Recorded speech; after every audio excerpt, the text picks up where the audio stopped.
საბოლოო ჯამში რა ვიქნებოდი, ალბათ სადაც იქნებოდა სივრცე, რომ მე ჩემი აზრები და მეფიქსირებინა. ალბათ წერალი ვიქნებოდი დიდი ალბათობით, იმიტომ რომ ჩემი აზრით ჩვენნაირი ადამიანი ხა მაგას არ ვუტოლებთ თავს, რა თქმა უნდა.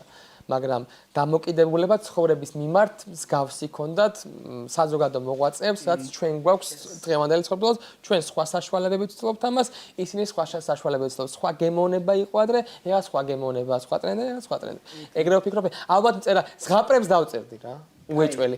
და ფეხბურთელი რო გამოვსულიყავი, ერთადერთი რაც ყველაზე მეტად მინდოდა და ამასაც მირჩევნია, არის რომ ფეხბურთელი მინდოდა ყოფილიყო. On არ მატარეს. მე მწერალი მესიამოვნა. უფრო მაინც კოპირაიტინგი. მე როგორ თემა იცი? დავწერდი ფეხბურთელიც რო ყოფილიყო.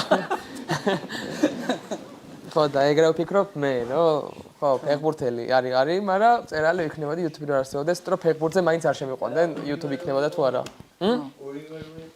ორივეც შეიძლება ვიყო, მაგრამ ანუ ადამიანის ტვინი ზოგადად კონცენტრაცია არის ჩემი აზრით თავარი, რაზეც კონცენტრირდება, ითიც ყველას მაგრამ გაერთობა.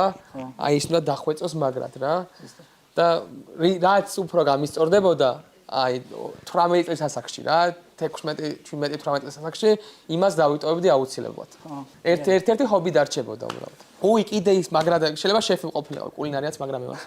ძალიან მევასება, აი ეხა რომ მქონდეს, დავიწყებდი აქ გაკეთებას. აი ძალიან ჩვეულებრივად, დიდი ხარ, რამეს გავაკეთებდი. აი წვადაც დაგხვეწე. არა, წვადი არა, უფრო მიყვარს ცოტა ტაფა მევასება და დაჭრა და ხრწ და მობრა, ასე შემდეგ.